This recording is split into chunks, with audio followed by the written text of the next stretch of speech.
안녕하세요. 부자된 매직TV 시청자 여러분. 오늘도 이렇게 소중한 시간을 내주시고 제 영상을 시청해 주셔서 감사합니다. 오늘은 2022년 2월 28일 새벽 시간입니다. 오늘 나눌 주제는 ISA 계좌에 대해서 깔끔하게 한번 정리를 해보려고 합니다. 총 3가지에 대해서 말씀드릴 예정인데요. 첫 번째는 ISA 계좌에 대해서 알아볼 예정이고요. 두 번째는 해당 계좌의 특징에 대해서 알아볼 예정이고요. 마지막으로 해당 계좌를 만들어야 하는 이유에 대해서 한번 알아보겠습니다. 첫 번째로 ISA 계좌는 무엇일까요? ISA 계좌는 해당 계좌로 다양한 금융상품을 관리할 수 있고 절세 혜택도 누릴 수 있는 종합 계좌를 말하는데요. 다양한 금융상품에 대해서 말씀드리면 국내 상장 주식, 리츠, 펀드, ELS, RP 등등 다양한 금융상품을 ISA 계좌에 담아서 본인의 투자 전략에 맞게 운용할 수 있습니다. 그리고 절세 혜택은 최대 400만원이 비과세가 되고 초과분은 9.9% 분리과세 적용을 받을 수 있다는 장점이 있습니다. 해당 상품을 만들 수 있는 증권사는 신한금융투자, 미래에셋증권, KB증권, 삼성증권, 그리고 항공투자증권, 그리고 NH투자증권 등등 여러 증권사에서 가입할 수 있고요. 가입할 때 이벤트와 혜택 또한 상이하니 꼭 자신이 추구하는 혜택을 지원하는 증권사로 가입을 하시면 될 것 같습니다. 참고로 해당 상품 1계좌니까요. 참고하시면 좋을 것 같고요. 다시 한번 특징에 대해서 자세하게 정리하자면 다음과 같은데요. 하나, 다양한 금융상품 투자를 ISA 하나로 해결할 수 있습니다. 다양한 금융상품을 ISA 계좌 하나로 분산 투자 가능하고 시장 상황에 따라 자유롭게 상품을 교체할 수 있는데요. 그리고 아래와 같이 3가지 선택형이 있습니다.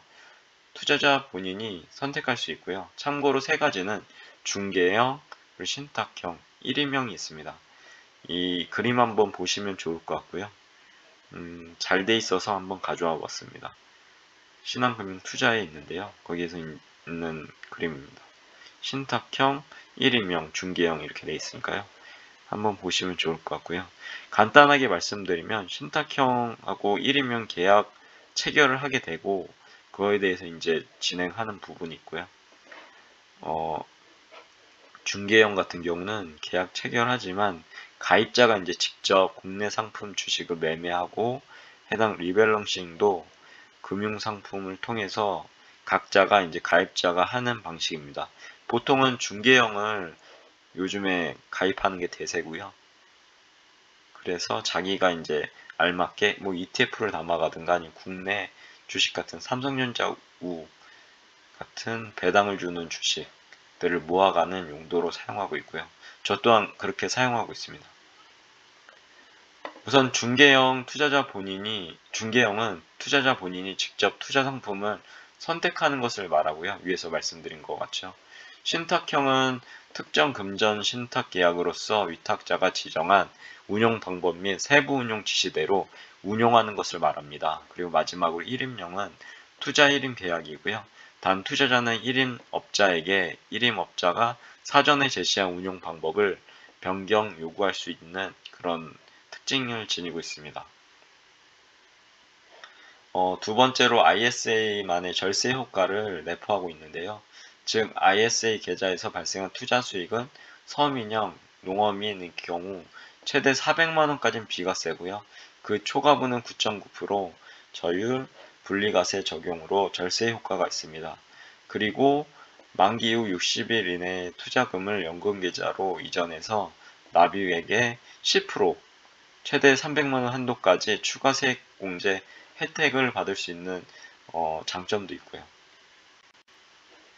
배당소득, 이자소득 이외에 역외 ETF 등 양도소득이 과세되는 상품의 경우 해당 상품에 대해서는 세제 혜택을 받을 수 없다고 하네요. 이 특이사항도 한번 보시면 좋을 것 같고요.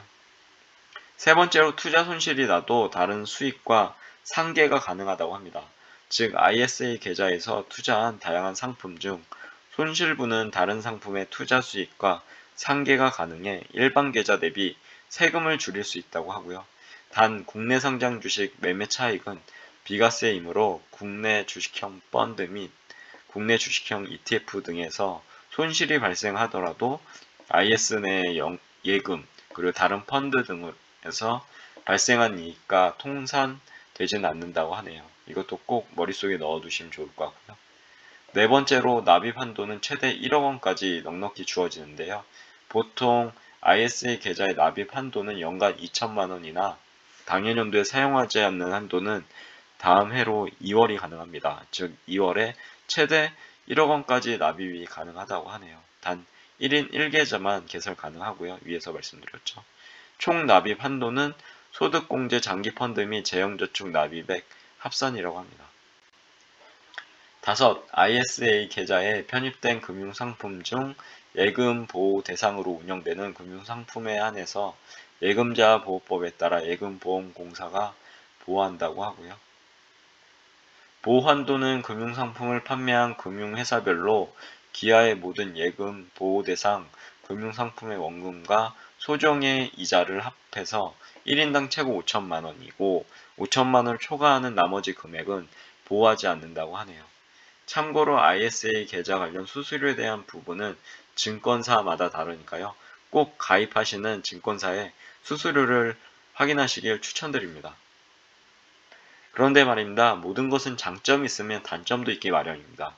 즉, ISA 계좌에 대해서 단점도 존재하는데요. 만약 중도 해지를 하시면 중도 해지 시 또는 국세청 부적격 통보 시 과세 특례를 적용받은 소득세에게 상당하는 세액이 추징된다고 하네요. 이 부분도 꼭 머릿속에 넣어두시면 좋을 것 같고요. 그리고 과세 기준 및 과세 방법은 향후 세법 개정 등에 따라 변동될 수 있다고 하니까요. 이 부분도 꼭 머릿속에 넣어두시면 좋을 것 같습니다.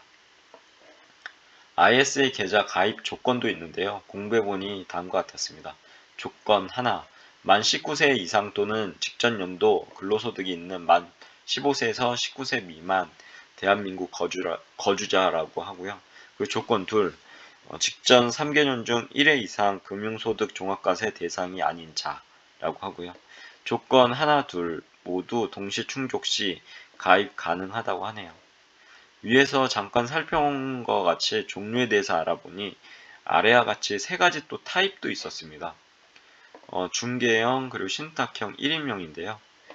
우선 중개형 같은 경우는 투자 가능 상품이 국내 상장 주식 펀드, ETF, 그리고 리츠, 상장형 수익증권, 그리고 파생 결합 증권, 사채, ETN, 그리고 RP가 있고요. 투자 방법은 고객이 직접 투자 상품을 선택하는 거고, 그리고 보수 및 수수료는 투자 상품별 수수료 및 보수, 그리고 모바일 비대면 계좌 개설은 일반형 가능하다고 합니다. 그리고 예금도 필요하다면 신탁형을 하라고 하는데요. 리츠, 투자 가능 상품은 리츠 ETF, 상장형 수익증권, 그리고 ETN, 펀드, 파생 결합증권, 그리고 사채, 예금, 그리고 RP가 있습니다. 투자 방법 역시 고객이 직접 투자 상품을 선택하는 그런 방법이고요. 신탁 보수는 연 0.2%가 있습니다. 연 1회 후치한다고 하고요. 그리고 모바일 비대면 계좌 개설은 불가하다고 하네요. 그리고 전문가가 대신 운용하는 1인명이 있습니다. 투자 가능 상품은 펀드, ETF 등이 있고요. 그리고 투자 방법은 미래에셋증권 투자 전문가의 포트폴리오로 1임 운용한다고 하네요. 보수 및 수수료는 1임 수수료가 연 0.1%, 그리고 연 0.5% 이렇게 돼 있고요. 상품 유형별 상위, 그리고 분기 후 수치라고 합니다. 분규치라고 하고요. 모바일 비대면 계좌 개설은 불가입니다. 해당 내용은 출처가 미래에셋 증권이거든요. 즉 다른 증권 회사는 다를 수 있습니다. 꼭 만약에 다른 증권 회사에 상품을 가입하신다면 알아보시면 좋을 것 같습니다. 자세하게 말이죠. 그리고 유형에 대해서 알아보니 역시 아래와 같이 세 가지 타입이 있었습니다. 일반형, 서민형, 농어민입니다.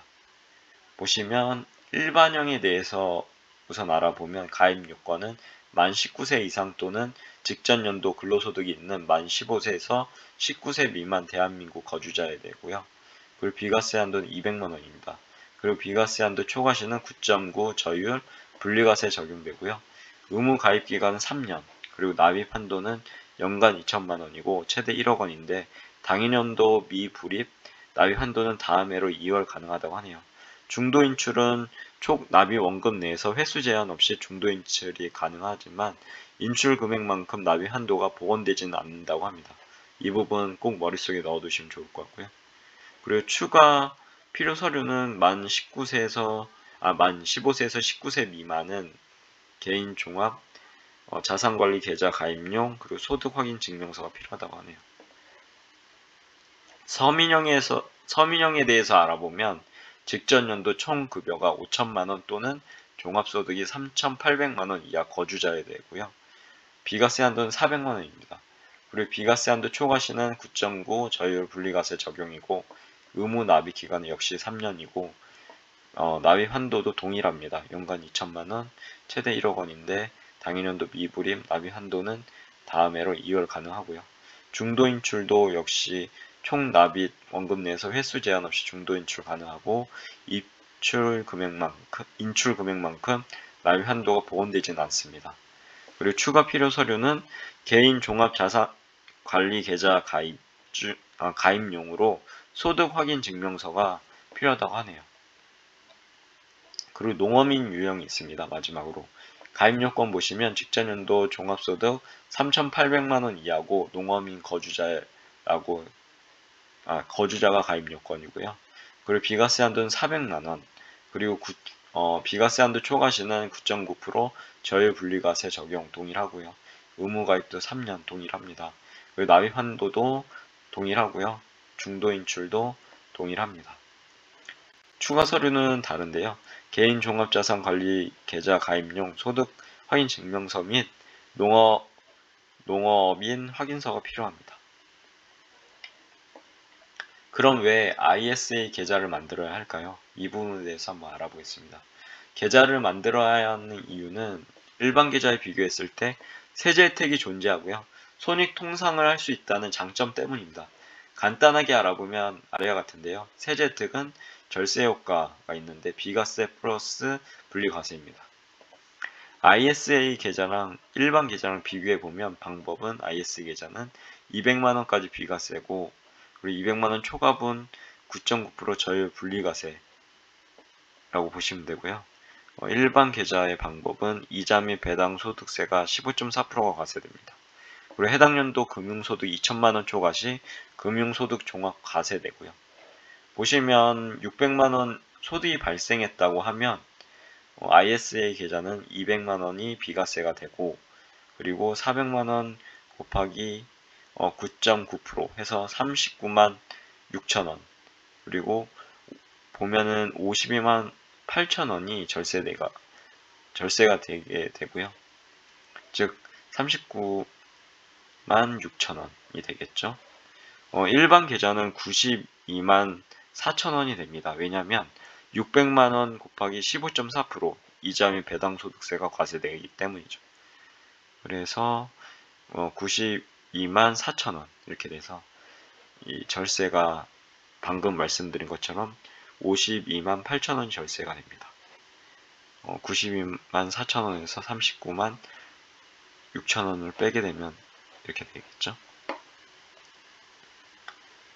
이렇듯 이제 보시면 절세 효과가 있게 됩니다.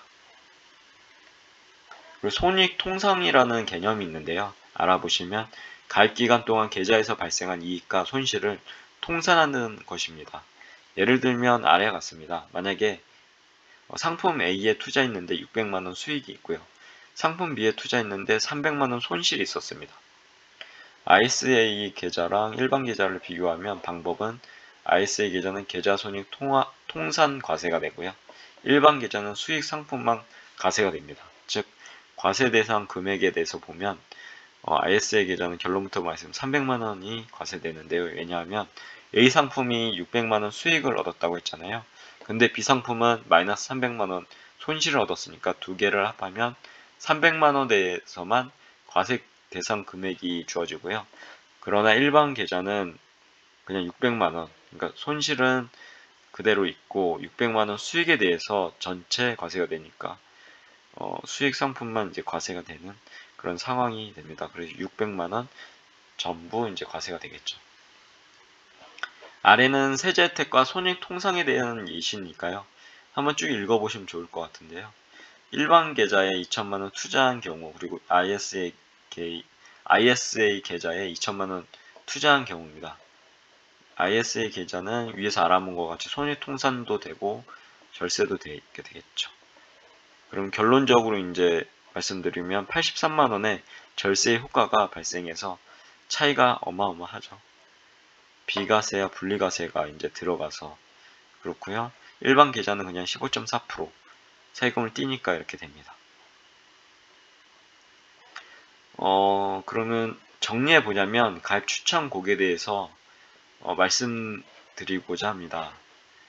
한 4가지 정도로 이제 나눠볼 수 있는데요. 첫 번째는 기존 예금 및 금융상품으로 저축하는 소득계층일 경우, 그리고 저율 분리과세 상품을 찾는 분, 그리고 세 번째는 하나의 계좌에서 다양한 상품을 자유롭게 거래하고 싶은 분, 마지막으로 장기적으로 목돈을 모으고 싶은 분이 이제 해당 가입 추천 고객으로 추천드립니다.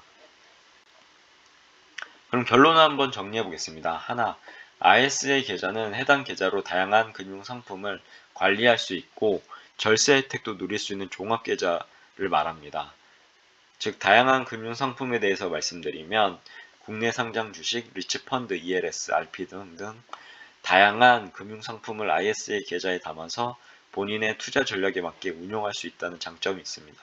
두 번째로 다양한 금융상품 투자를 ISA 하나로 해결할 수 있습니다. 다양한 금융상품을 ISA 계좌 하나로 분산 투자 가능하고 시장 상황에 따라 자유롭게 상품을 교체할 수도 있는데요. 그리고 아래와 같이 3가지 선택형이 있었습니다. 투자자 본인이 선택할 수 있고요. 참고로 3가지는 중개형, 신탁형, 1인명입니다. 유형에 대해서도 알아보니 역시 아래와 같이 3가지 타입이 있었는데요. 일반형과 서민형과 농어민이 있습니다. 참고로 서민형과 농어민일 경우 비과세 한도가 최대 400만원이라고 하네요. 일반형은 200만원이죠.